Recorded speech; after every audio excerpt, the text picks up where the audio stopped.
Good morning, my Teaserking family. We'll make that good afternoon unless you're in Hawaii.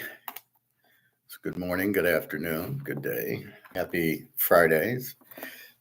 Mark McGuire, very disappointed today. He had Andy Sheckman on, and all Andy does is repeat what everybody else already knows with no insight at all. Terrible. He just wants to sell his gold. But I found a good Egon one with a good guest I've never heard of.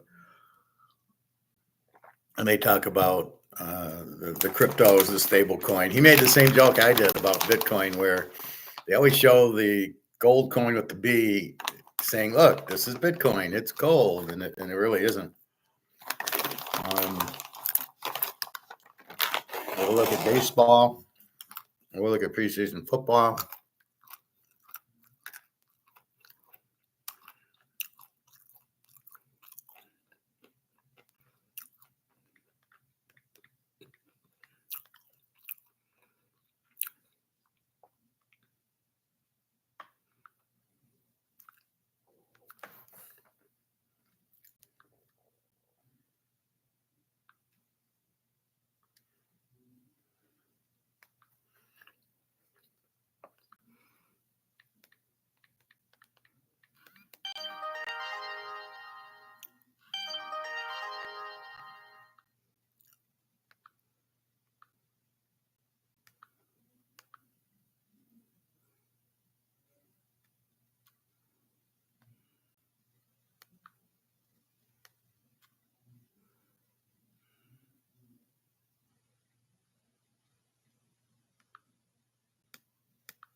Just a second, everybody. I'm sorry.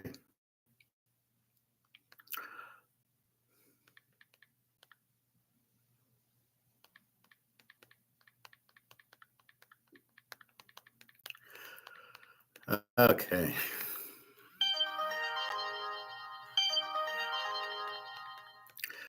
I didn't know it was such a busy time.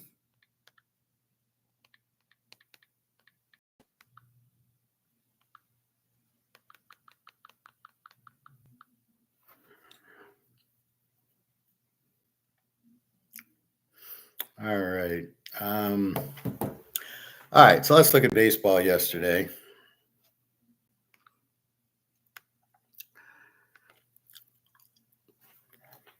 Well, let's see if I'm still on. God, I hate when this happens.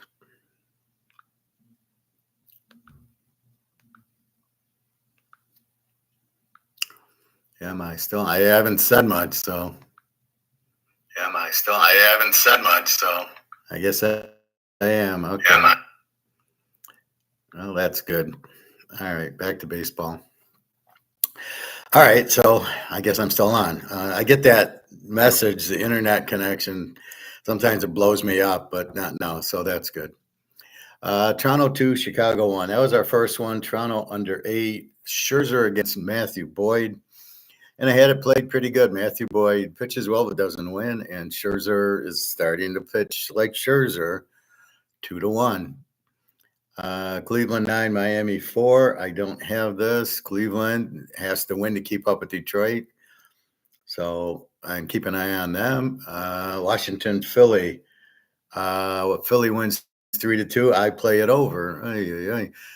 Ashigawa 1-1 with a 6-2-8, and he holds Philly to 2 runs. And Jesus Lazario with the 4-2-1 holds Philly to Washington to 3 runs. How the hell does that not go over 8?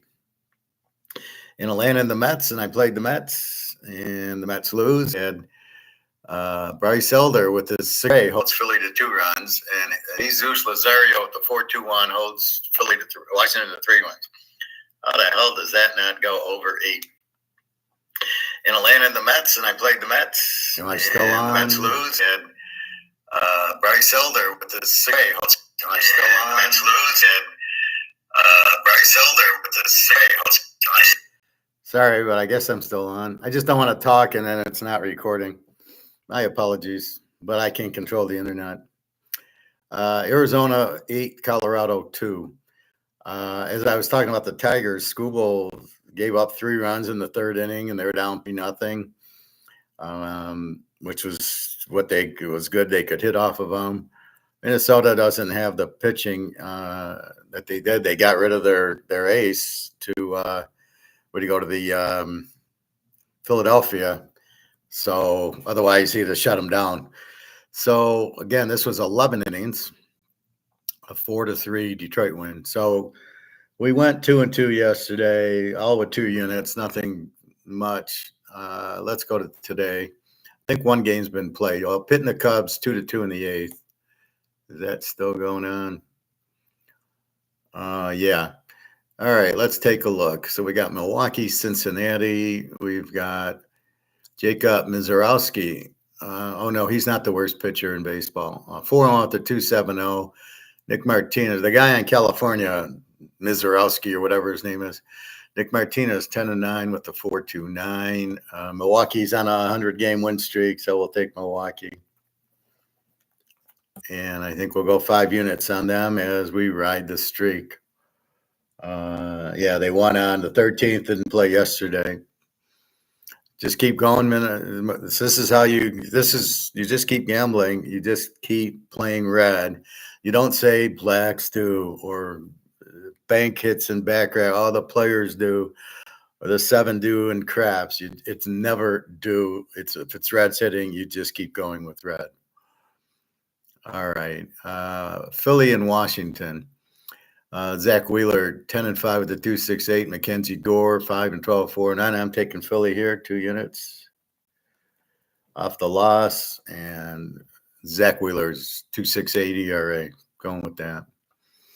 Texas and Toronto. Texas, -110, 7.5. 61 and 61. Toronto, 71 and 51. Toronto and Seattle are very big sleeper teams. Jacob deGrom, 10-5, 2.86 against Chris Bassett, 11-6 with the 4.17.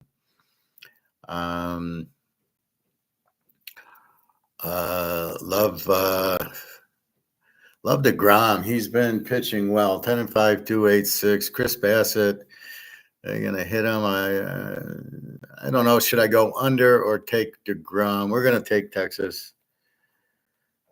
And we'll just, instead of the under, too much hitting here. Seattle and the Mets. Seattle powerhouse. The Mets just keep losing. Mets 125, 8.5. Luis Castillo, 8-6, 3.19. Sean Manaea, 1-1 with the 4.33. Manaea used to be good. I remember the name, but not now. Castillo. Now, is Seattle on their flight? In other words, they played, I think, at home the other day, and now they had to travel across the country. So when you get to travel, you got to stay away from them. So I'm avoiding them. Atlanta and Cleveland. Atlanta, 102, 8.5. Hurston Waldrop. Where did they get this guy from? It's like Thurston Howell III, which we use for football. 2-0 with a 1.54 against Joey Cantillo, 3-2 with a 4.11.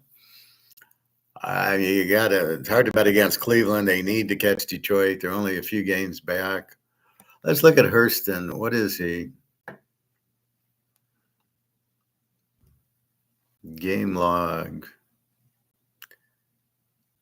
And Hurston's pitched in 2 games, 8-2 and 8-9. 5 innings, gave up 1 run, and 6 innings gave up 1 run. So he might be legit. I don't know, but that's such a small sample size. Cleveland, I like Cleveland, but I can't bet them here because I don't have the pitcher to. But Cleveland's hot. We'll see if they're streaking. Miami at Boston. Miami won yesterday, I think. Maybe they didn't play.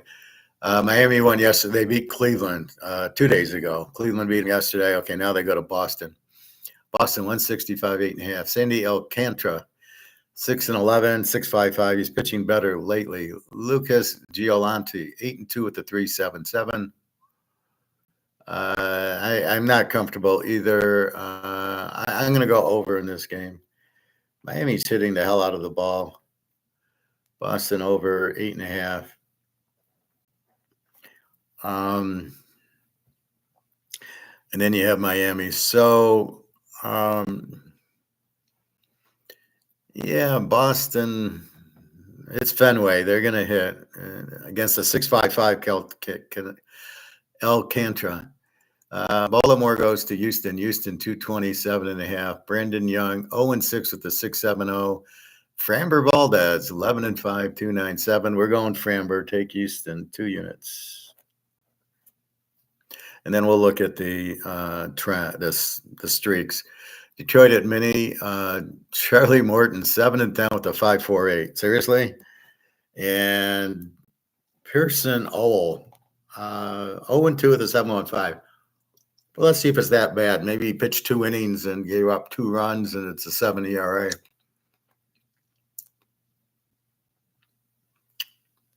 He went to the Grand Canyon College. Who goes to the Grand Canyon College and plays Major League Sports?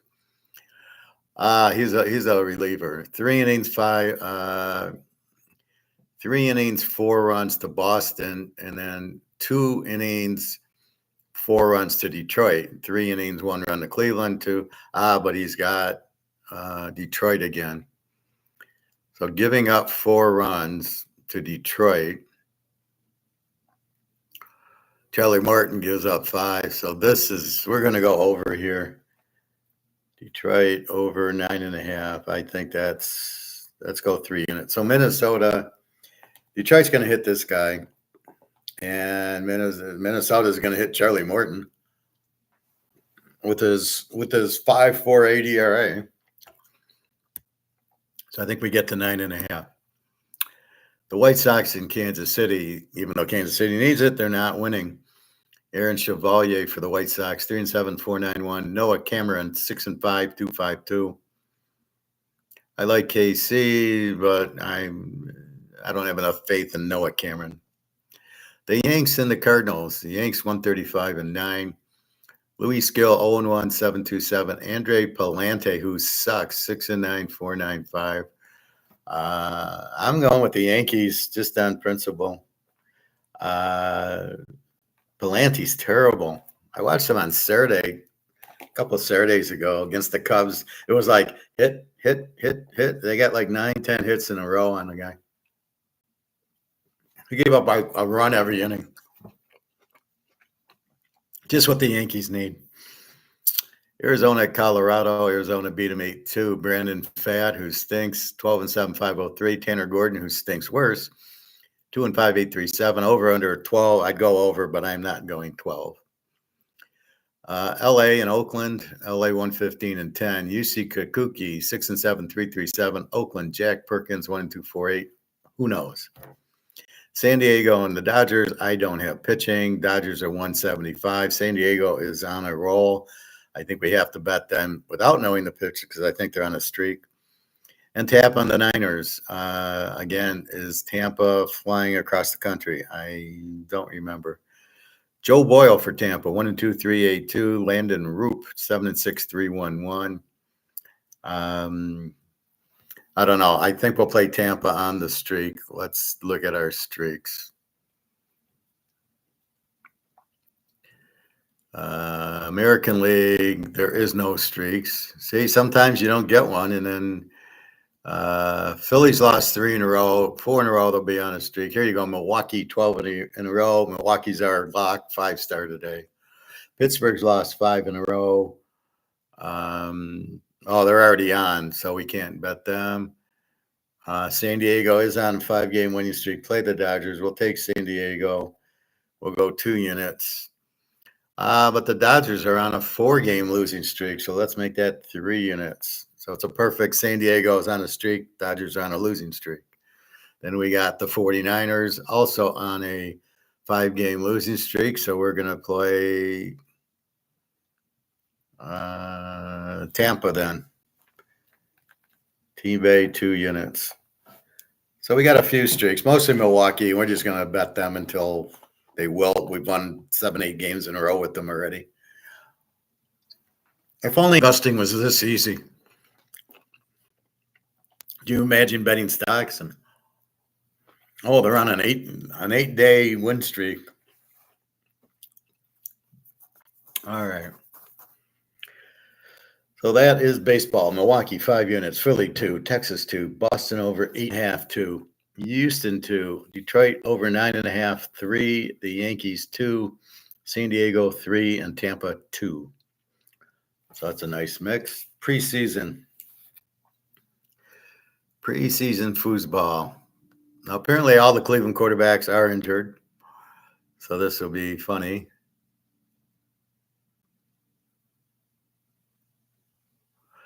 J.J. McCarthy, decisive in a T-shirt and short practice with Patriots, won't play in second preseason game. Really? So you're looking at a scrimmage and you're saying he's good enough in this scrimmage. This is why the Vikings will never win a Super Bowl.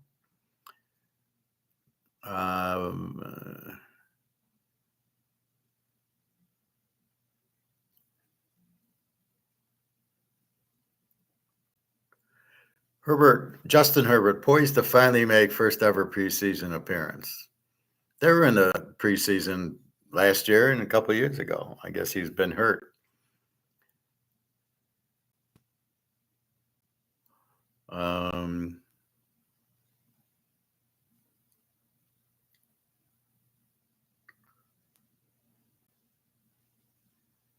The NFL will continue featuring social justice messages, including end racism. And I think if I saw a little sign that said end racism on the end zone, that would end it. God, these guys are such idiots. Aaron Rodgers won't play in second preseason game. Okay, who cares? That's their loss. Cooper Rush will start for the Ravens. They're listening to our show. And is Lamar going to start at slot receiver as he should? I like Baltimore with that. We bet Baltimore. Okay, yeah, we got Baltimore. So let's look at today's games and this week's picks. 7 o'clock, Tennessee at Atlanta. Tennessee's 37.5. We already took Atlanta. We get 11.5 because we bet early.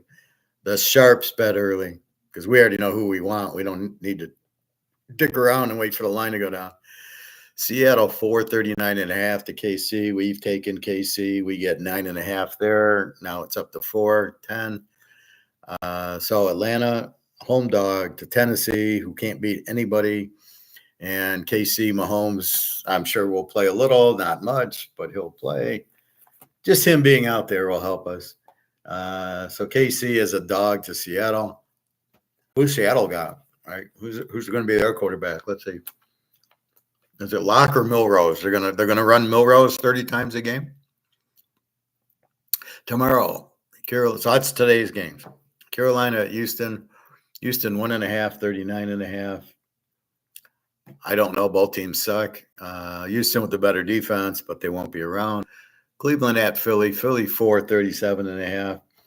I went over 31.5 in this game. Go Philly. They will score a ton on Cleveland. Cleveland with no defense and I don't know who their quarterback's going to be. Probably some hot dog vendor or something. New England at Minnesota, mini 1.5, 37.5. JJ McCarthy is not ready to be not playing in a preseason game. Look for many to be in big trouble this year if they're going to rely on McCarthy. Indy 640.5 to Green Bay. I love Green Bay getting 12. I don't care if Love is the quarterback or not. They will use Willis and Clifford, and I like Clifford better than Willis, but this coach is an offensive coach. Look for him to throw the ball and score points. And who's Indy got? Oh, yeah, Daniel Jones, who's not even a very good college quarterback. Go Green Bay in 12. Miami, Detroit. Why is Miami favored? Miami's 1.5. They were 4. We bet them at 4. So we've got Detroit plus 10 as a home dog, and I guarantee Detroit wins. Frisco, Oakland 4.5, 40.5. Of course, we like. No, we didn't play Oakland.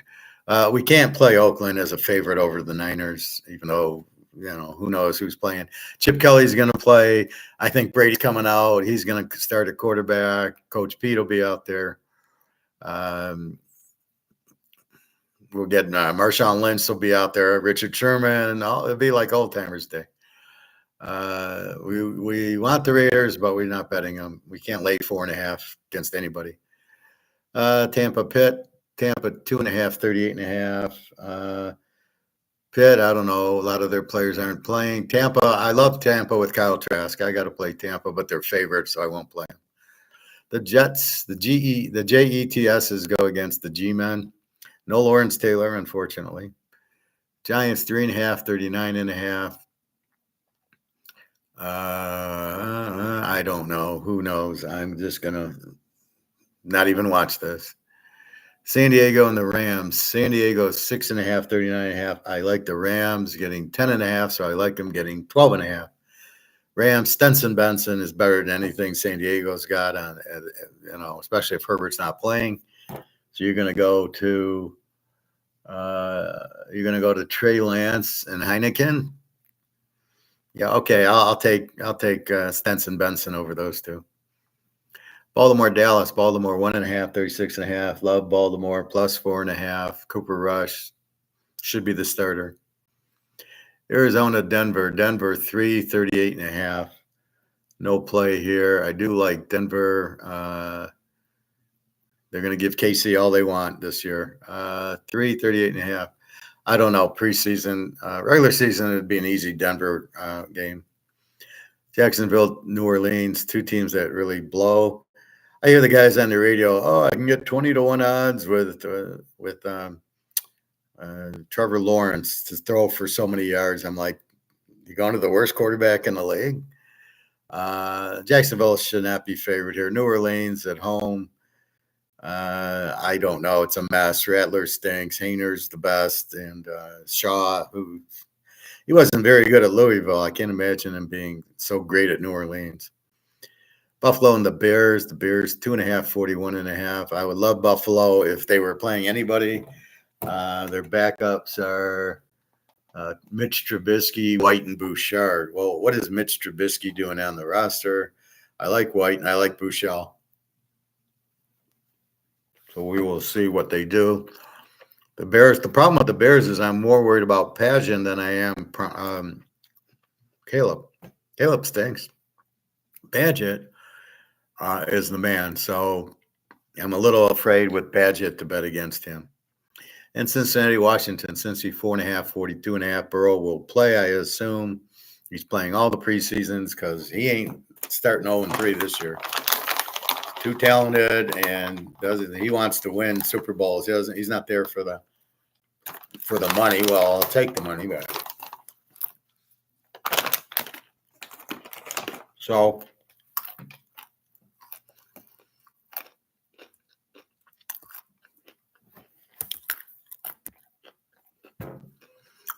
I'm going to lay away from this. Burrow and Daniel, this is a lock over. 42.5. This would be halftime. But we don't have Daniels, or we don't think we have them. So let's just let it go. So our games: Atlanta plus 11.5, KC plus 9.5. Philly over 31 with Green Bay plus 12. Detroit plus 10 or 8 at home, and the Rams plus 10.5 or 12, whatever you can get. And Baltimore plus 4.5, Buffalo over 33.5. Those are your 4 preseason week 2 teasers. I think the best play on the board is Detroit getting 8 or 9 at home. He doesn't like losing, this Campbell guy. Either does Baltimore. They do not like to lose. Maybe put those two together. Bet a car on it or something.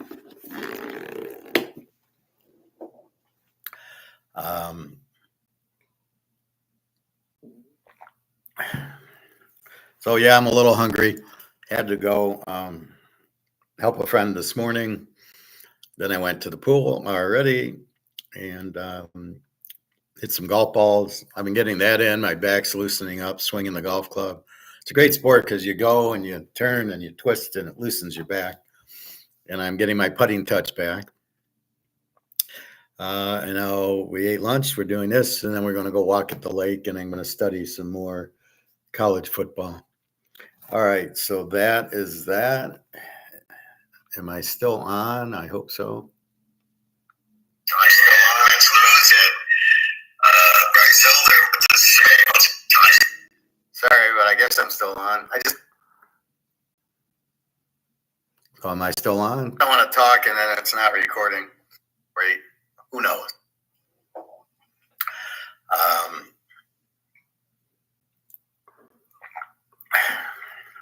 So, yeah, I'm a little hungry. Okay, I'm still on. All right, so there you go. That's your football. Atlanta and KC as dogs. Philly over Green Bay. Detroit and the Rams, 2 dogs. Baltimore and Buffalo over. Just because Buffalo likes to score a lot of points, and the Bears, I like Badgin a lot better than Kale. See, here's where I lose my focus. Why aren't you playing your best player? Doesn't make a whole lot of sense. All right, this is Egon. James Turk, I never heard of him, but we'll listen to him. Putin in Russia, just briefly. Putin's in Trump in Alaska with Putin, and Putin's just kicking his ass because I don't know what Trump's doing. Why would you settle? Russia took the land. They've won. They've won the war. It's all over. But if it's sort of like wrestling, right? Hulk Hogan, they lay out the ref, and then Hulk Hogan drops the leg, and he's pinning him for 12 seconds. But since there's no referee to count 1, 2, 3, the match keeps going. That's the Russian-Ukraine war. There's no referee to count the 1, 2, 3. So Russia's sitting there. They got the guy pinned, and we can't do anything. So what can you do? There's nothing you can really do. You just go on from there. You just keep wrestling, but it's over. I mean, so I don't know what Trump's doing. He can't negotiate anything. There's nothing to negotiate. They won. They've taken most of Ukraine, which was theirs in the first place. Really, they just don't want NATO in the Ukraine. They just don't want guns at their border, as if we had guns in Canada. If Russia had guns in Canada, we wouldn't like it. That's all this is. Keep your guns away. The U.S. is looking at it as a potential to save the economy by selling military weapons. Let's have a war so we can sell missiles. Oh, great. It's just a joke. Did we do our gold price? I don't recall, so we'll do it again. I think we did. I'm getting old. I'm losing. Did I do gold? Usually it's the first thing I do. It's just been minor, doing nothing really today.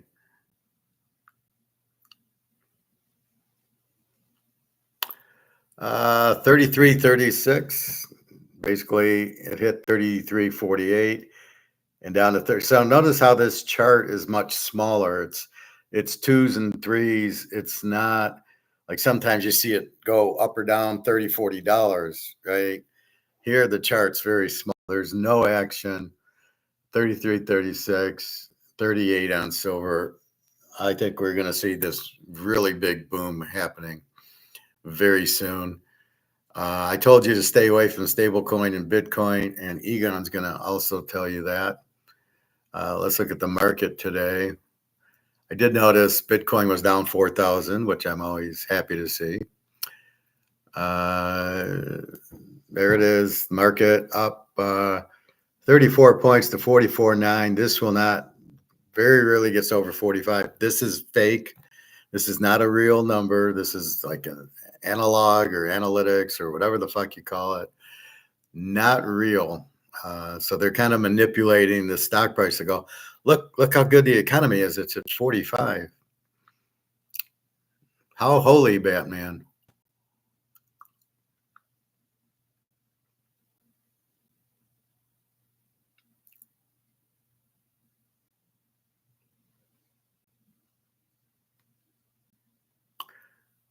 All right.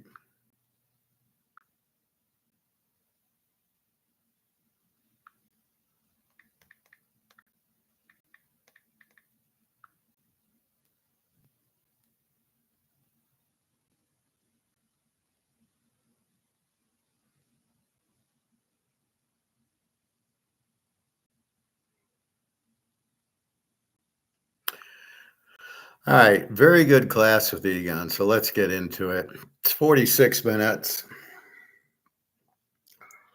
Really, most of it I want is like a 20-minute where they talk Bitcoin, stablecoin, and the economy. So let's go. As these problems that we see in our broken monetary system unwind, the fear index is going higher, and gold is the place where you want to be. Gold is the place you want to be. Very pleased to be with my very good old friend, James Turk. James and I have known each other for. Now, I've never heard of this guy, but he sounds like an Austrian, into gold and everything. So we like guys that are into gold because they're smart. They realize the paper is worthless, and so they get into gold, and that's who we want to listen to. It's almost hard now to have conversations with people. If they don't understand gold, you basically just walk away because they're not going to listen to you because you don't know anything. They know everything, and the dollar won't collapse, and you just shake your head going, it's already collapsed. What the hell are you talking about? So anyway. Long time. We are not spring chickens, either of us. So we've been around for a while, and we've both been around in the gold industry for a while. I think, James, we started roughly at the same time, around the beginning of the century. You started with a business, consumer business, buying gold for wealth preservation purposes and investment, and we started really with some investors, high net worth individuals that we advised, and also for ourselves to preserve wealth, and that it later became a business that is now global, like yours. I look back at an interview we did 2011, I think it was. You did with me in Germany. And basically, I just listened for a while to it, and problems were similar. The European problems were the same, the EU problems were the same, the dollar problems, etc. And here we are, 14 years later, and have things developed in the way you expect? Now, I have to mention that I know that James is a student of history. And he has the most wonderful, he tells me, I haven't seen a collection of economic books. And so he really understands what Churchill once said, which is, the longer you look back, the further you can look ahead. So therefore, I know that this is you, like some of us, are understanding what's happening in the world better than the majority because we study history. And everybody who lives today, especially politicians, believe that because I'm here today, it's going to be different. So we don't need to look at history. But tell me, how did you get into this, and how have things developed since you started? Are they as you expected, or has it been better or worse, however you define that? Yeah, the only thing I think that's different and what I didn't expect is how long it's taking things to play out. When I finally, did the research and started to understand how the world really works, what money really is, and how the financial system works, because I had a very varied career. I was trained as a banker, started trading when I was within the bank, then joined a commodity futures trader, one of the largest in the States in Greenwich, Connecticut, and then went to the Middle East, managed the commodity department for one of the sovereign wealth funds of one of the Gulf countries, and subsequently started out on my own. Launched Gold Money back in February 2001, bringing all of that perspective, what I learned from my parents in terms of sound money and what I learned along the way. And it's been quite clear to me that the dollar, and it actually sort of set me on a path to learn.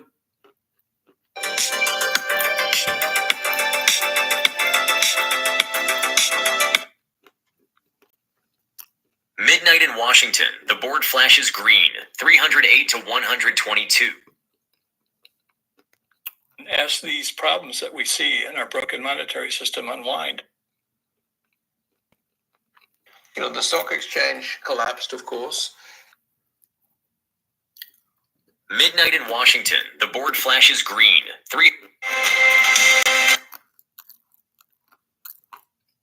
The idea for gold money in 1979. It must be hitting the one underneath. Long before Sorry. the technology ever existed, but it just came to me that eventually we're going to get rid of the issues that create banking problems, which of course is the counterparty risk that you have when the currency is based on the credit within the banking system as opposed to using tangible assets.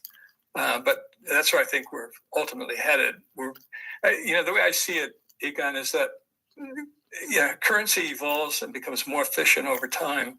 The technology makes it so. We started at very rudimentary weights of gold. We ultimately had coins. Coins became better in terms of the quality of printing. The edges were engraved in order to prevent clipping coins. It became better refined. And then in 1694, we had a technological advancement called the banknote. And we've been using bank ledger currency ever since as the principal form of payment. And that's what caused the problems at Herstatt Bank and all of the other banking crises that we've had throughout history. And I think ultimately I call it peak banking, because when you stop to realize that banks have two functions, they are lenders and they are also responsible for the clearing system. Those two functions are like oil and water. They don't mix. You have to separate the two. Lending will continue, but there's new technology available now in the payment side of the business that ultimately is causing, peak banking. We're going to be moving away from payment systems within the banks. It's inevitable. It's become too expensive, too risky, and the technology enables other things to be used as a form of payment within global commerce. So that's, I think, where we're headed in terms of the future, and that ultimately means the currencies that we now see are going to change fundamentally. We're already seeing it to a certain extent with the cryptocurrencies, but I think they're just a stepping stone to something better, which ultimately is gold circulating digitally. Do you think cryptocurrencies will actually play a major role in the future payment system? I mean, I'm intrigued to see that the whole of the Trump family is basically involved in the crypto industry and trying to, or making billions, led by the president himself or encouraged by him, and President Trump also changing regulations and laws to the extent that it can be used freely. I've always been intrigued by cryptocurrencies, and of course some people have made fortunes with them, but to me, And they're not the form of money that I can believe in, and I guess you're the same, because it can't replace gold, and if it does, we'll have to wait a few thousand years to prove it, in my view. And it is certainly not. There has no intrinsic value. It could be a medium of exchange, but it's too volatile for that.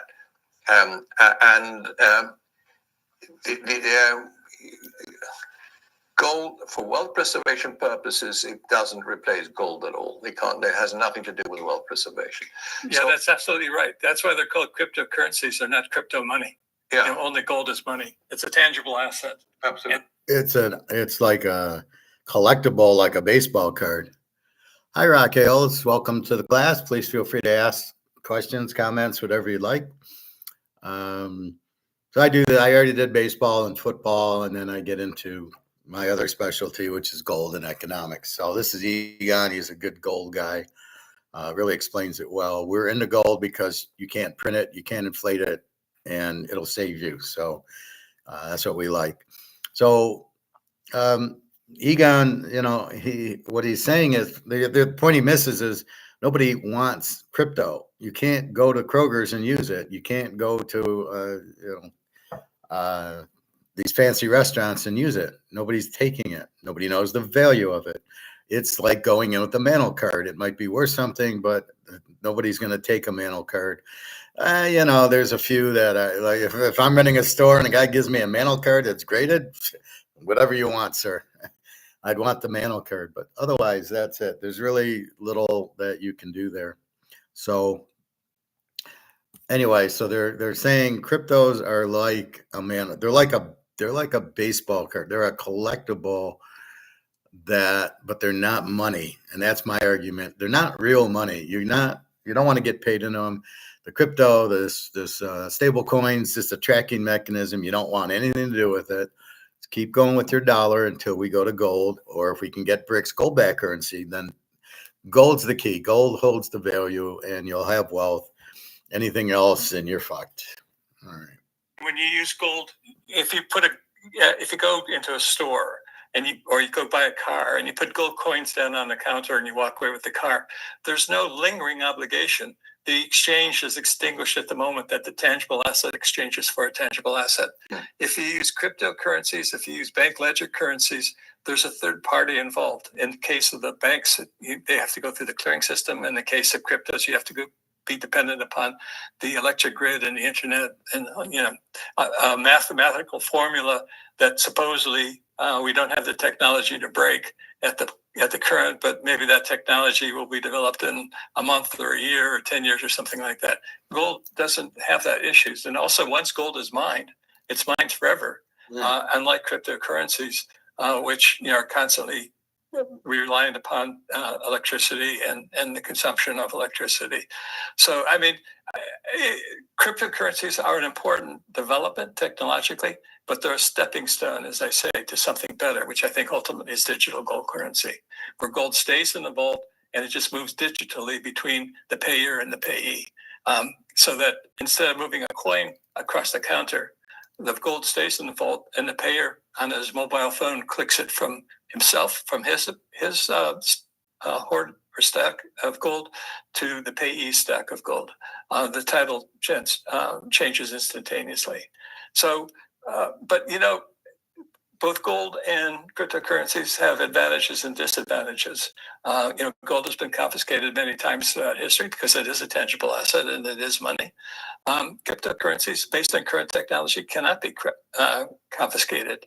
So the weakness of gold is the strength of cryptocurrencies. But on the other hand, that weakness of gold, which is a tangible asset, is the weakness of cryptocurrencies. You can't hold a cryptocurrency in your hand.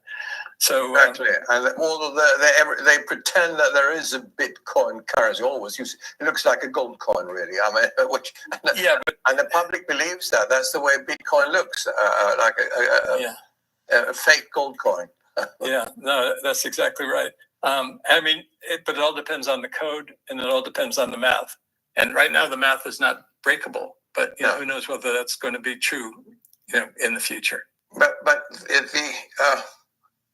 isn't there a risk. I see Bitcoin now as a similar risk to any mania, whether it's tulipomania or whether it's silver in the 1980s with the Hunt brothers,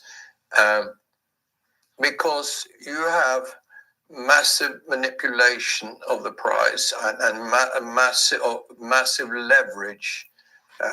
Especially this micro strategies, it was called.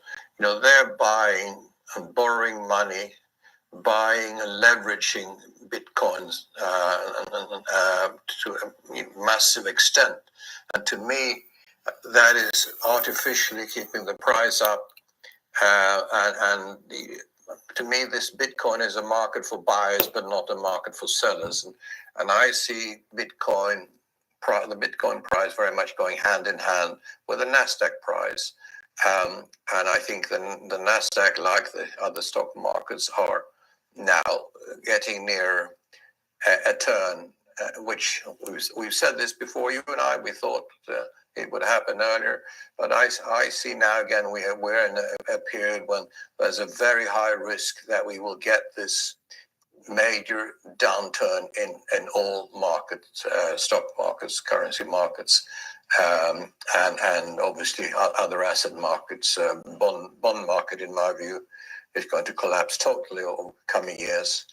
I agree completely on the bond market. I think you want to be out of fiat currencies or anything related to an asset where you're earning interest income based on fiat currencies, because the purchasing power that you're using now to acquire that asset is never going to be returned to you in full, even if interest rates go up in the future. But with regard to the stock market, I agree that Bitcoin has been trading like the NASDAQ. And I think it probably, well, first of all, let me go back. I for many, many years, going back to 2013, I'd always felt that Bitcoin, because I've been involved with Bitcoin from the very beginning, Bitcoin had the potential to go to 100,000. I've said that a number of times in interviews over the years. Now that we're over 100,000, I think Bitcoin still has the potential to go much higher. Because if you look at the total amount of purchasing power in the world, represented by currencies, represented by the purchasing power embedded in gold, the purchasing power embedded in silver, the amount embedded in cryptocurrencies, its market cap, in other words, is still relatively small compared to the total amount of purchasing power. And if we do get a fiat currency scare, where people want to get their wealth, their purchasing power out of fiat currencies into something safe, obviously they're going to go to gold and silver too. But they may also go to cryptocurrencies, particularly the younger generations who don't really understand the advantages and the beauty of owning tangible assets like gold and silver. So I think there is still more upside potential in the price of the cryptocurrencies relative in fiat currency terms. And by that logic, I think there's also more upside potential in the stock market, assuming central banks don't impose a liquidity squeeze, what the Federal Reserve seems to be doing here in the States by reducing the size of its balance sheet. Even though the debt is growing in this country, and the M2 is not growing at the high rates that it had been previously. So there is a bit of a liquidity squeeze going on in the country, and that could ultimately bring stocks down. But remember, it's a market of stocks, not a stock market. Technology might get hit, but those stocks that are involved in tangible assets could continue going higher if the fiat currency continues to weaken or it falls. And I always like to use. So that's what you're saying, Luke, is that, the stocks will go down, but not the miners, which maybe, but I think people are just trying to get out of US dollars. We will see. You'll be fine either way. But I think the miners will get hit with the rest of the market. You're just selling your portfolio to get out of dollars. And that's probably the big 7 stocks, the defense contractors, maybe the gold miners, but there's such a small amount. I just don't know. I'd prefer to be at physical gold and silver and not take any risk. I have no risk. You have a risk that those miner stocks could go down when the crash happens. So you can see that the problem with the dollar and with the cryptos The cryptos aren't a store of wealth. They go up, and today I think Bitcoin is down 4,000. So it went 21, 20, it's down to 117. What's the value of it? And it's being held up by Saylor and Trump and Larry Fink. They're holding it up. They're manipulating it. So it's very much manipulated, Bitcoin. All of a sudden, they keep buying it, and then there'll be a point where they can't. The money's going to come due. The debt's going to come due, and they're going to have to dump it. So they'll start dumping it to sell their positions, and it's going to go boom. Just like the Trump coin came out at 60, and then it went down to 5. Everybody dumped. And so you're left holding the blank. And it happens in the stock market all the time. You're in a stock, Microsoft, $300. All of a sudden, everybody dumps, and it's 100. And all you do is you wake up, and you're down $100 for no reason. What's the reason? And you didn't have a chance to get out. That's why you don't wait until it happens to do it. You do it now, knowing what's going to happen. We buy gold and silver because we know 3,400 is not the real price. We know it's 10 times higher. So we buy it now, knowing it's going to go up. We don't wait. Oh, well, I'm going to wait. Oh, when it hits 5,000, then you could have had it at 3,300. You could have had it at 1,700. This was bought at 250. So you could have had it then. If you know what's going to happen, if you understand it, then you buy. All right. This guy's pretty good. What's his name? Again, the example of owning Mercedes-Benz. James Tursk. 1920, before the German hyperinflation. If you own Reichsmarks after the hyperinflation, you got wiped out. You didn't own anything. But if you own Mercedes-Benz after the hyperinflation, you still own Mercedes-Benz. As long as the management of the company knows how to deal with and respond to the problems of a hyperinflation, you're better off owning equities than you are owning a fiat currency. But the question is, you have to have an equity that makes sense. And these are basically ones that are involved in tangible assets, have minimum exposure to fiat currency, and produce a product that people want. So you want to stay basically out of the banking system, which I think the NASDAQ Bank Index has been giving us a warning now for quite some time that it's underperforming. And with my fear index, my long-time formula that I've been using for over 40 years to value gold, it's still very low, but it's been rising now for quite some time. And that's usually an indication that we're headed toward a banking crisis of some sort. So I think we have some unbelievably difficult times coming ahead, which is all the more reason to own gold, physical gold and physical silver. And I always emphasize the physical part. Don't own ETFs or any of the paper representations of them. You want to own the real thing. Yeah, I think, you mentioned Germany, but I think we're in a different situation now because Germany was an isolated country that had problems since the war debts and hyperinflation. But the world around Germany functioned much better than Germany, and therefore Germany could export their goods to other countries. Now we're in a situation where we have a global crisis, especially in the West, and I think there is no one that can save anybody else at this point. Eventually, of course, the East will come up as a winner here, as power goes from West to East, economic power and also political power and also military power. Obviously, Trump is fighting a losing battle now on all fronts, whether it's tariffs or whether it's Epstein or whatever it is. He sadly, I think he's going to lose this. But you as an American might have different views, but I think he's going to lose the struggle. And America, although it's a very, very powerful country and innovative country, I don't think that, I think the financial crisis is going to be too big, and the banking crisis that we will see in America will also bring the stock markets down, in my view, because we need to have a real clear out of and of course, the U.S. is running deficits of 2 trillion a year, increasing, and it'll be a debt which is unsustainable. And the only buyer of the debt is the Fed, of course. And if you have the government issuing all the debt, and the Fed buying all the debt, then no other buyer, then eventually the value of these bonds will go to zero and the interest rates will go to infinity, and you will have a financial crisis in the US and the same in Europe also. So we get to look forward to that. Why do interest rates go up when the dollar goes down and there's a crisis? Is because nobody wants your money. If nobody wants something, it has no value, right? As I show you my Canadian club, if I had a Tom Brady card, if nobody wanted it, it doesn't have value. It only has value because somebody wants it and is willing to pay for it.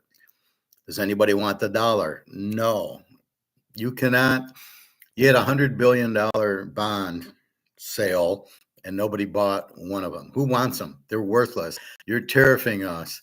The interest rates are too small. You need to raise the interest rates for people to want the bond. So they got to be like 25% to make it worth it to just do a 1-year treasury. But even that isn't good because the inflation's much more than 25%. It's like why there's not a housing crisis. Basically, the housing market, they're trying to sell a house for $500,000, but the buyers are down here at $250,000. That's all they can afford. So nobody's up here. It's not a crisis. It's just you're trying to sell something, then there's no buyers for it. So you either go down to the market where the buyers are, or you're fucked. Well, I want to get 500,000. Well, you're not going to get it. Nobody's going to give it to you.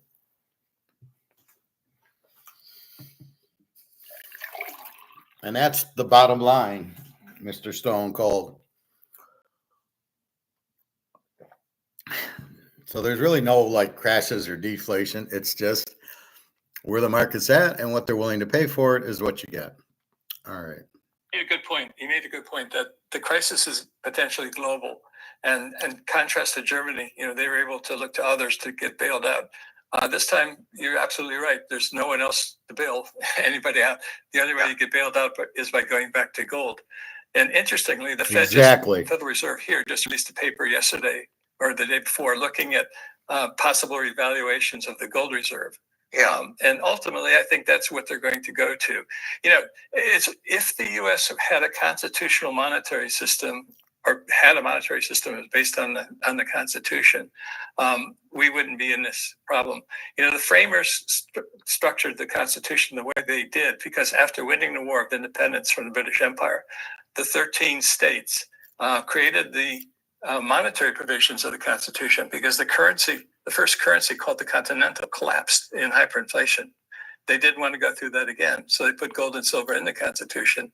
And so it was until 1971 when President Nixon temporarily, to use his word, took the dollar off of gold. So all we have to do is look back. Obviously, there's going to be a hell of a lot of adjustment, but that's the price you pay for 50 years of abusing the rule of law and what the Constitution says, and jettisoning the wisdom of the framers of the Constitution who went through this situation before. Yeah, but I think this revaluation of the gold reserve, as I see it, is only a book transaction. It does nothing to increase the wealth of the United States whatsoever, and all it can lead to is issuing more fake paper money, which will further debase the value of the dollar. So I don't see that will have any effect on the U.S. economy or not on the gold price either, because whatever the U.S. does, the power is going to lead away from the U.S. anyway. And talking about that, of course, the St. Petersburg Exchange is now going to start trading gold. I saw that. Yeah, you're right about it's only a fig leaf to buy some time, if they revalue. Yeah. What I'm implying is that not only do they have to revalue and recognize that the dollar needs to be devalued significantly, that they also have to go back to letting gold and silver circulate once again as currency, which is the way it's supposed to be. I remember using silver as a child growing up in the States, and there's this. It reserves purchasing power like gold. My parents used to drive the family car into the local gas station and fill it up with $2 worth of silver coins. Mm-hmm. Today, if you take the content of that silver coin, you can still fill up the family car, but $2 barely buys you. It doesn't even buy you, a gallon of gas, maybe a half a gallon of gas or something like that. So we have to go back to what the Constitution says, and back to undo what Nixon did in the 50 years that he put us into the wrong direction, and that's going to create a lot of chaos and a lot of difficulty. But the longer you delay it, the worse the final crisis is going to be. So what worries you the most right now, James? We have a global financial crisis, which will, in my view, get a lot worse. I think we'll have major defaults and banking defaults. I think central banks, of course, in theory, or certainly Western central banks or the Fed, in theory, they never default, but the de facto default by just issuing more and more worthless money. So that's the default. So you have the financial crisis. And then, of course, we have the risk of, in the US, in Europe, we have the risk of internal conflicts, civil wars, or struggles between immigrants and new parties growing up, right-wing parties, left-wing parties, new Nazi parties, etc.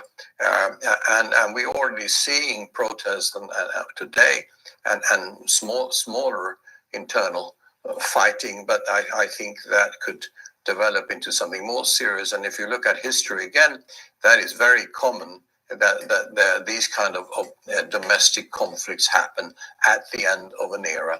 I read a few weeks ago that, for example, in the UK, there are 50,000 registered terrorists. And, it's not the terrorists themselves that register themselves. Yeah, I understood. Yeah. It's obviously the MI6, MI5, or whatever police that does it. And so we have these, what's happening in Iran and what's happening within the US and Iran and Palestine, etc. It means that there are more and more cells operating throughout the US and Europe that could start terrorist attacks at any point. And what I understand and read is that they're not just individuals starting to make problems, but they're actually also, they're organized, and their plans are to attack infrastructure, water, energy, etc., etc. But that's another risk. And then we have, of course, the geopolitical risk. I mean, the war situation and now is worse than it's ever been. And this war in Ukraine, which, as I see it, always was a war between the US and Russia, is now drawing in Europe also into this. And of course, I always see political leaders as instruments of the time, in good times, or at the bottom, at the end of a bad era, you get good leaders like in the 1980s, for example, Reagan and Thatcher. And at the end of a monetary era, which I think we are in now, well, you and I expected it to happen earlier, but I think we're not far away from it. And then at the end of the monetary era and before a downturn, you have the worst leaders. You have the leaders who are the perfect ones to lead us into the downturn and make things as bad as they possibly can. And we're seeing that in the US, we're seeing that in Europe, with basically every leader being extremely poor, and there's no statesman around anywhere. And of course, what do weak leaders do when things at home are difficult? They start wars, because that solves two problems. One, they can raise more money or borrow more money because people will accept it because you blame the war. And secondly, it gives them enormous power to play war and pretend, have all the meetings and being important to start war. And that's what the Europeans are doing now, also led by Starmer, I would say, who was an extremely weak opposition leader and was just lucky that the other party was so bad that it was pushed out, and he's now become prime minister. And sadly, it's going to be an absolute disaster for the UK, both economically and politically. And at the same time, they want to be part of the war because that makes them important. So it's if you look at all of that picture, both There's a lot to worry about, isn't there? economy, domestic politics, geopolitics, etc. How do you see this developing, James? Yeah, there really is a lot to worry about. I think war is something that has to be considered. But I'd like to bring up, look at it a slightly different way. You know, we all talked not too many years ago about financial repression, and still we talk about that to a certain extent. You know, what central banks are doing, what governments are doing with intervention, and that financial repression was manifested in a number of different ways.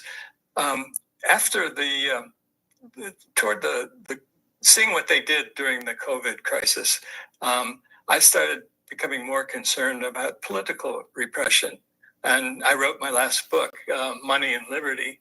It came out in 2022, which explained the inextricable link between gold and liberty. You can only have true liberty if gold is being used as money. And the reason why that's the case is that gold is a natural element that's only produced when it's profitable to do so. And the above ground stock of gold grows by about 1.75% per annum, which is approximately equal to world population growth and new wealth creation. So it follows perfectly Milton Friedman's, what he called his K% rule, that you have to have a consistent growth in the money supply as the population grows. And that's why gold preserves purchasing power over long periods of time. But the political repression, the reason why you need gold to avoid political repression is that political power comes from money. If you allow governments to create purchasing power out of thin air, which is what they're doing now, they can wage their wars. They can, put you people in jail and do this and do that. But you can't create gold out of thin air. Gold comes out of the earth and it's dispersed in such a way in the earth's crust. And I traced this back to 1492. That the growth rate of the above ground gold stock is about 1.75% per annum, year after year after year. It's the ideal form of money. It's natural money. And this is the basis of what I call my theory of natural money. By avoiding gold, we're opening up the opportunity for political repression. And we're seeing that in many countries. We're seeing what in the UK is called two-tier justice, where the police are more concerned about what's being said online and social media than actually collecting criminals or thieves of mobile phones, which has become a major theft of mobile phones has become a major issue in London and the other major cities. So the political repression, to me, is the bigger worry than the possibility of a war. But I think you're absolutely right. They may try to worsen wars or impose more wars to try to increase their power. Because when you have sociopaths in power, that's what they look for. Yeah, there's a big risk. And, of course, there are many theories, and you probably followed some of them, that this is Lady Jacobson who writes that, this is about 72 seconds to destroy the world. And she's studied this for decades and interviewed all top people of military expertise, intelligence, etc. U.S. Top military people, MI5, MI6, etc. And basically, it only by just a little mistake somewhere, the world is gone in. So I think it's 72 seconds. She says from the time the first bomb until somebody. Even if that's a false flag, then it can trigger something. So that's a very dangerous situation we are in. But the good thing is we don't need to plan for that, because if that happens, we don't have anything to worry about. Our gold will be worthless, and we won't be there to worry about it. So there's no use planning for it, and let's hope it doesn't happen. But and then the war. There's not going to be a war. On the ground in Europe, in Western Europe, for example. America's always worried about the war in Europe, or Russians are coming. They're not going to come in Western Europe. They might there might be some continued war, certainly in Ukraine and Russia. That's possible, and Europe might send some troops just to show their support and power, sadly, to Ukraine, and that's not going to help anyway to solve that war. The Russian response to Ukraine, to me, seems quite clear based on recent disclosures as to what was promised after the Berlin Wall came down.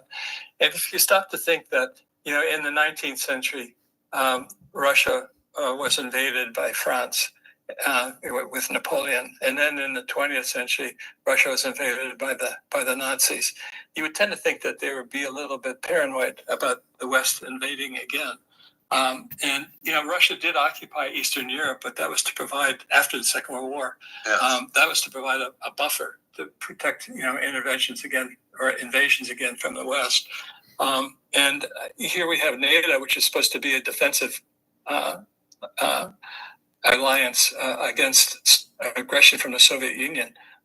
It served its purpose. NATO should have been disbanded, and Russia should have been brought into the Western.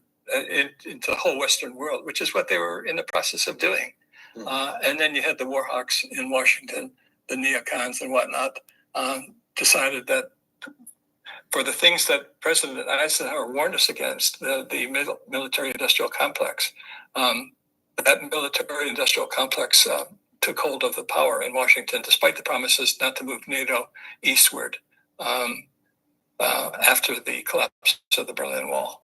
Yeah. So I can understand, the Russian aggression or worry in terms of what they're doing to protect their interest. And in that sense, in terms of the world's leaders today, Putin has to be viewed as one of the strongest of leaders, out there. Not that I agree with him or his tactics and some of the things he's doing, but he's protecting his country. I often say, we remember the Cuba crisis with Russia and the U.S. But if today, if the U.S. was surrounded in Canada by, let's say, Russian missiles or troops on the. All right, we get that. So basically, very good video. Really gets to I like the guest, James Turk.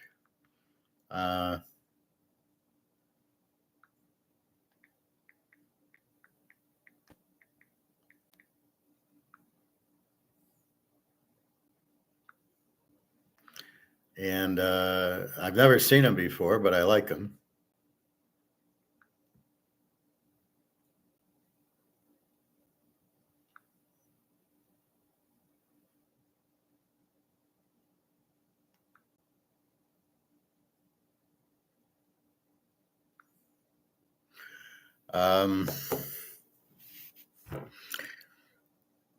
So that's what it is. So he goes through everything. Again, this is monopoly money. Again, the reason you hold gold is real and it can't be inflated. That's the key. You can't print it. The more you print something, the less it's worth. So if I serve you one steak for dinner, you value it more. You enjoy it more. If I serve you 3 steaks for dinner, the value of the second and third steak aren't as high as the first steak. Gold's different. If I give you 1 ounce or 3 ounces, you'll like all 3 of them. But it's the idea that the more of like $1 is worth less because it's not backed by anything. It's just printing. They're just printing monopoly money. And you got to understand that. I talked to a guy in the sauna yesterday about MMT, and I just said it's Keynesian. Well, it'll work because we're the reserve currency. What does being the reserve currency have anything to do with the fact you can just keep printing the dollars? And I just shook my head at him like, that doesn't matter. The reserve currency is apples and oranges to you can keep printing it and you're fine. Sure, you can print it, but it doesn't have any value. Just like in Germany, 1923, they were printing billions of Reichsmarks, and they were wallpapering their walls with them because they didn't have a value. And that's the thing. So if they don't have a value, you can't keep printing something. Just like you can't print gold or silver. If you have any questions, you go to a gold store and he'll show you on a machine. Or if you don't have the machine, just take a magnet to it. And if the magnet sticks, it's fake. And if the magnet rejects, then it's real. It's probably real gold or silver. Buy your silver now. It's just so cheap. Just keep buying it as much as you can. The more, the better. You can't go wrong with it. Gold, like I said, gold and silver are where it's at. You got brics. They're buying the hell out of it. And again, COMEX is a Ponzi scheme. It is not real. It is option trading, not physical trading. We are only worried about physical gold and silver. We're not worried about this paper option bullshit in COMEX. So when you see this COMEX price,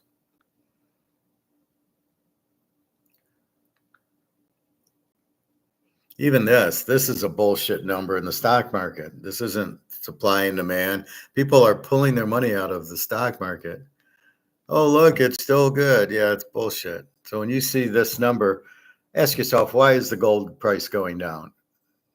So at about noon, it goes down from 33.43 to about 33.34. Why did it go down $9?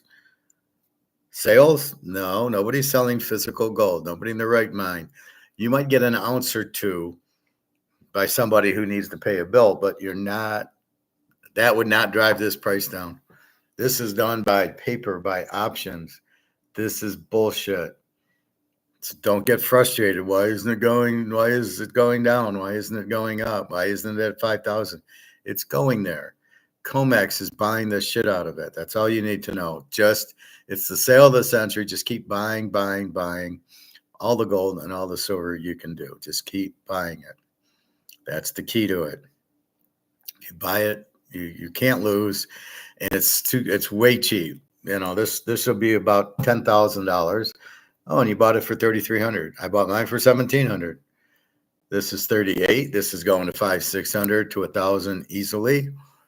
You can buy it for $40 now, $2 over the price. So for $40, you get it, and it's going up. I mean, that's the point. That's what they just said. Egon and Egon's friend. This is why I listen to Egon and that Matthew Pfeifenberger, because he doesn't know what he's talking about. He's not a really economist. He's just a sales guy. So I don't like listening to sales guys. But that's what we got with Egon. Is there anything? My battery is running out. Is there anybody else we should listen to? Hey, brothers. The second generation of tungsten steel Nobody cares. So here the West is collapsing. This is the end. The problem is Douglas McGregor is a colonel. He's not a financial guy. So he might be saying it, but I'd rather listen to Egon say it than that.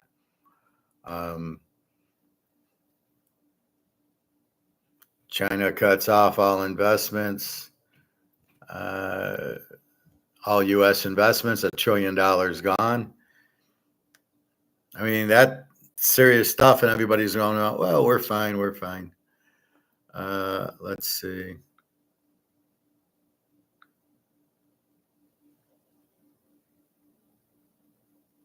So again, this stablecoin bill is bullshit. You can't see it. It's not real. It has no value. You don't want to own it. This guy's pretty good. The guy in the middle I like. Russia breaks Ukraine's defense as Putin flips. So basically, Russia's won. It's all over. But that. This is Alligator. Andy Schachman's just clueless. Really has no idea. All he does is repeat what everybody says. So if I were to say Titanic, he'd say Titanic. If I say gold-backed currency, he'd say gold-backed currency. He has no original thoughts. He doesn't really know. He's just a salesman. Doesn't know what he's talking about. And there's nothing new he listens to. That's why I questioned Mark McGuire, and I says, why do you have this type of guest on and you just listen to him? We don't want to. If I wanted to hear Andy Schachman, I'd go to Andy Schachman's channel. I don't go to your channel to listen to Andy Schachman. I go to your channel to listen to you. You come here to listen to me. And if I share with you Egon or Mark McGuire, it's to educate us. And I already know it, but it's like, here's another, he's repeating what I'm saying. So maybe that you'll get it that way. This girl's just really stupid. Risk-free gold. I I watch it. I don't know what it is. This guy's a moron, Ray Dalio. He says, you will lose your gold. And then I watch it, and there's nothing in there that says you'll lose your gold. You're not going to lose your gold. You might lose your paper gold. Oh, but he doesn't say that. He just says you will lose your gold just to try to get views.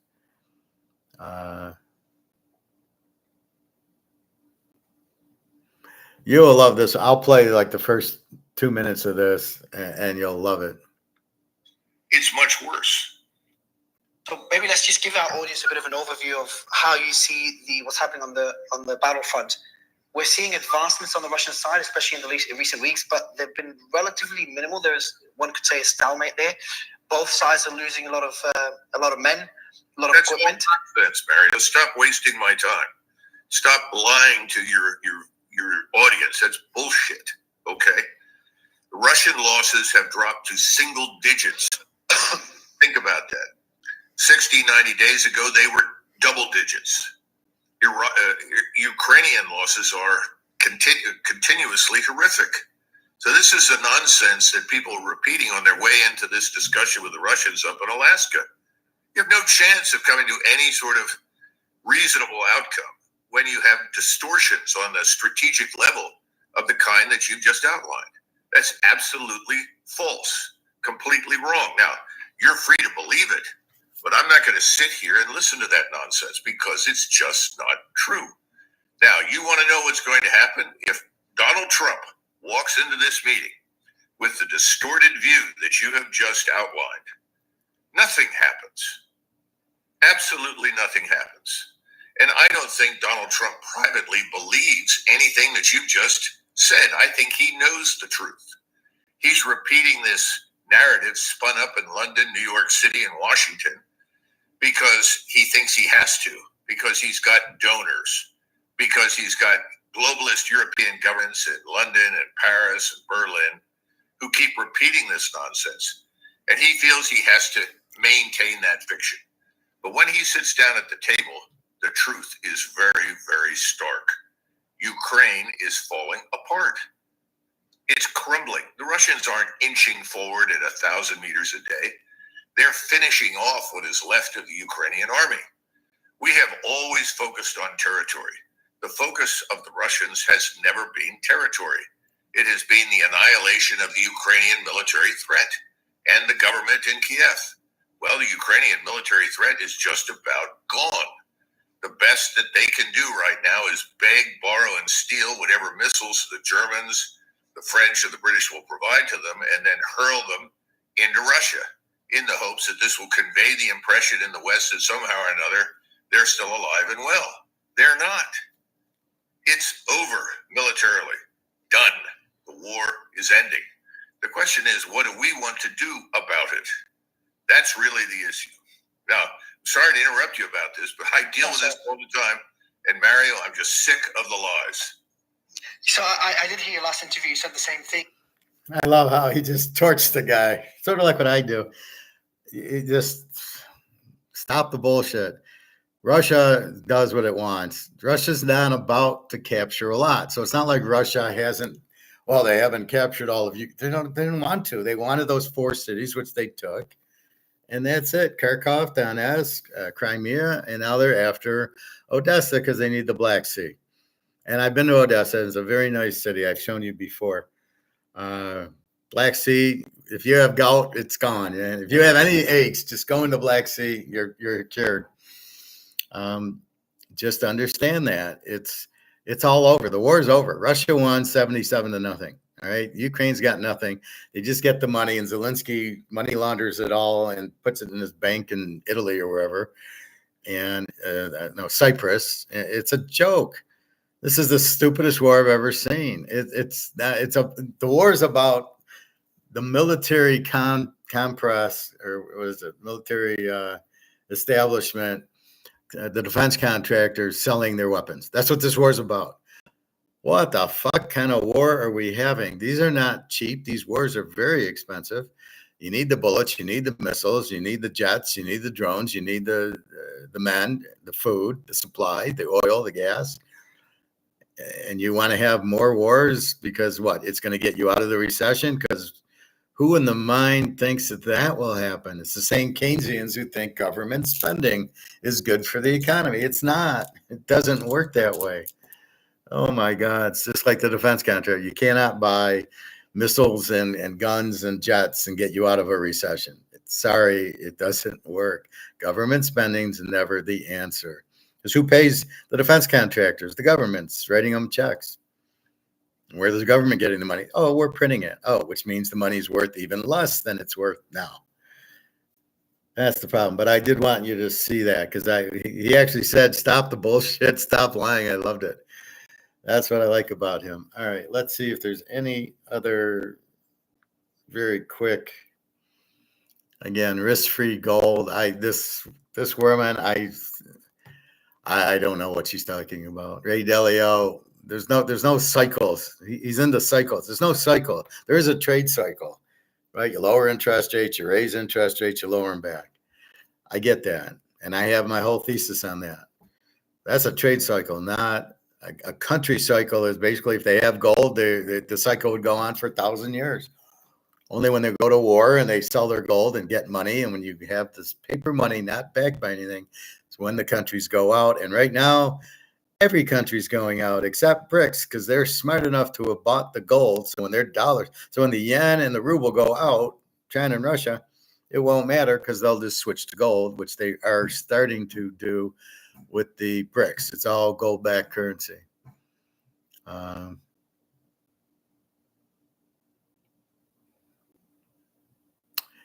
And I think Trump fucked us again with the timber industry. Timber giant falls, U.S. housing market plunges. Trump's doing a great job. He's totally fucking us all. China cuts off all U.S. investments. Wall Street panics as $1 trillion is gone. You think the stock market's fine. They just took $1 trillion out. Oh, the stock market's fine. Look what the fake number says. Understand what's going on here. I wouldn't have a penny in the stock market. I know some of you guys have it in the minors. Good thought in a normal situation, but it's not a normal situation. The money's gone. The money's inflated to zero. This is basically worth zero. Egon will say it's worth 1 cent. I say it's worth zero. So it's not the normal, buy stocks, it'll go up. Because the money you're getting, the stocks are valued in as dollars.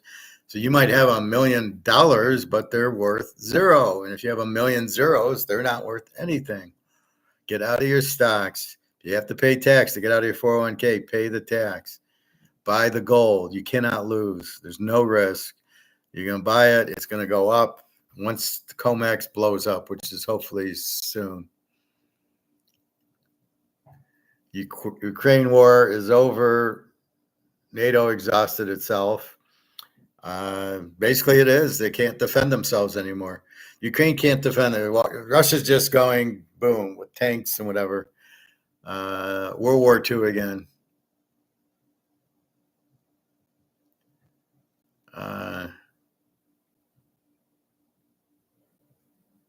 And then I hate this guy with this bullshit. You will lose your gold. That's totally a lie. That's what happened in the 30s. Will not repeat itself now because most of the gold's in BRICS. The small amount we have, you're going to go after cryptocurrencies before you go after us, and you're going to go after ETFs. You're not going after our gold because basically nobody has gold except for us, and nobody knows it.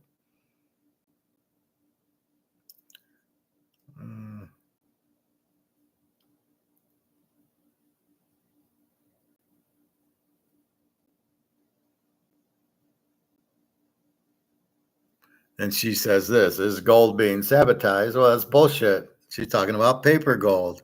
And I said it in her thing. I said, shut the fuck up with that. Anyway, I guess that's it. I got to charge my phone. So, again, baseball. Milwaukee, 5 units. Philly, Texas, Boston over 8.5. Houston, Detroit over 9.5. The Yankees, San Diego, and Tampa Bay. The streaks, Milwaukee's on a 12-game winning streak. We're betting, that's our lock today, 5 units. Detroit over 9.5 is 2 units, and San Diego is also on a 5-game win streak. And the Dodgers are on a 4-game losing streak, so we're taking San Diego for 3 units. They're red hot, you bet them. When they're cold, you bet against them. The Dodgers are cold, San Diego's hot, you bet them. You can only lose 1 game with it. If it loses, okay, we don't bet them tomorrow. If it wins, we bet them again tomorrow. Milwaukee, we've been on since 4 games. We started 4, and that's all we're looking for. 1, now we've got 7. This will be the 8th Milwaukee play in a row. You just keep playing them. And they even beat Skanes. They're unstoppable. Football, Atlanta and Kansas City is dogs today. Atlanta plus 11, KC plus 9.5. That's tonight's game. Then tomorrow, Philly over 31.5. Green Bay plus 12. Then we got Detroit plus 10. The Rams plus 10.5. And then we have Baltimore plus 4.5. Buffalo over 33. If you're just trying to signal one big bet, I would say Detroit plus 10 and Baltimore plus the 4.5, I would put as probably the best bet. But I like most of them. Atlanta on 11, it's more, you think they should do well. KC, you got Mahomes, but again, he was 1 for 1 last week, so we'll see. You're not getting a lot, but I do like their backups. So here, you've got to read the backup quarterbacks, and you've got to understand if they're good. Tampa Bay's is very good, and Kyle Trask, him I betting on. I think I took Tampa, didn't I? Or maybe I didn't. I didn't. They were favored. That's why I didn't take them. But that's what you're looking for because the rest of the team sucks, and that's what you're looking at. So we will see. And again, these are very tiny bets. $5 and $6. You don't want to bet a lot on exhibition. I never bet exhibition. I wait for the beginning. But these are bets. These are plays you can make, and if you're looking, you need action. Oh my God, it's preseason. I got a bet. There you go. Last week I went 9-1, 4-1 in my teasers, 9-1 in my picks. So started off pretty good. The 23rd next week is next Saturday. We start with college football on the 23rd. Teaserking, www.teaserking.com is all set to go. Here's what the site looks like.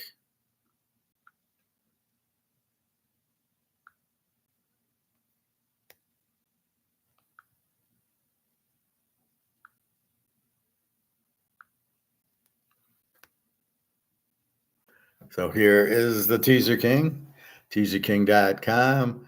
If you want to buy the picks, just go to the purchase pick tab. And then you'll choose, do you want pro or college? So next week, you're going to just choose the college for the week. And this will include the following week. So this is like 4 games next week, but I've included the others. So you'll get the whole week 1. And you can see that $75. Click that and just PayPal. You don't need an account, just a credit card. And then when you start going, you get both pro and college, which includes the locks for $100. So the locks are over here. If you want the locks for a week, you get pro and college $75. For the whole year, $500. You would get all the lock picks. If you purchase, here you purchase the monthly, it's $300. This is $100. This would be $400. So it's $100 off. So if you bought this, you would get the whole month, pro and college. Now, I get a few confusions. The week goes. Monday night ends the week. It goes Tuesday to Monday night, not Sunday through Sunday. You're not buying a day. You're buying a week because each team plays once in a week. So if you get the Sunday games, that's what you get the Eagle game, the Friday KC game, and all the Sunday games and the Monday night game. You would get all that in the week. If you just took the pro, most people buy both because I'm sharp with college as well as pro. That's where you go. A lot of people just want the locks because they just want their best. They just want the best bet and put $500 on it. So take the locks. But normally I have more than one lock, and I normally put the lock in multiple games. So if I really love Denver, I will play Denver with Kansas City and Denver with Pittsburgh and Denver with Detroit. I'll put them in 2-3 teasers. And then I just need, so now if Denver wins, I've got half on 3 of the teasers. I just need to go 2-1 on the others, and I'm going to win 2 teasers and lose 1. So there's a method to my madness. I do it very, very well for a very, very long time. Handicap, started betting in the 60s, late 68. I believe, I don't think I bet the Ice Bowl. I did bet Minnesota, Kansas City Super Bowl, and then I know I had USC Notre Dame, the Anthony Davis game. I know I had SC -7 in that game. So that's really, I was rolling. Then I learned of teasers in 77, and I've been betting teasers ever since. I figured out how to use that to an advantage, which is what I do very, very well. I'm a very good critical thinker. I problem solve. I look and go, why did we win? Why did we lose? But in teaser world, what makes sense? Well, the first easy is, it's 7.5 down to 1.5. It's take 2 up to 8. So I'm going over the touchdown. I'm going under the field goal. Those are the basics, but it's really depending on the team. I will take a 2-point favorite and make them a 4-point. I will make them go from -2 to +4. I don't buy this 0 shit. That's just, that's just stupid. But you've got to be able to calculate the game itself and put your own score in. So if you think Detroit's beating Chicago and the spread's Detroit -2 or you're 2.5, take Detroit +3.5. I mean, that's just obvious. That's now you've got a really good chance because they're getting over 3. They're the better team, and they probably, a lot of them I have where they should be 7-point favorites, and they're 2.5, 3-point favorites because the algorithms are shit, and they do it wrong, not as well as I do it. So that's the advantage of having a guy like me who's been doing this since the late 60s, and just through the steel curtain, through Montana, through Jimmy Johnson, through Brady, through the Packers and their little window, through the Niners, all the way through. And it's a combination over, under, and the favorite and the dog, and knowing who's who, knowing if the game's even or there's a decided favorite in the game. And but that's what I understand better than anything, is knowing who is the team. Wait a minute, no, they're going to kill them. So that's what I do better than anybody. And a little sixth sense doesn't hurt, and a little psychic ability, being an INFJ, doesn't hurt. Actually helps a lot. All right. So I think that's it. Any questions or comments, feel free. Thank you, Rock Hales. Welcome to the class. www.teaserking.com. Have a great day. I will see you tomorrow. We'll go through the baseball and the football. And Egon's was very, very good. If you want, watch mine or go to the YouTube and watch Egon. Highly recommend that one. I highly recommend staying away from Mark McGuire today. No value added with Andy Scheckman. He just says Luke Roman said this, and Joe Bob said that, and this guy said that. Andy, what do you say? Well, I don't have my own opinion. I just sell gold. All right. Take care, everybody. All right. www.teaserking.com.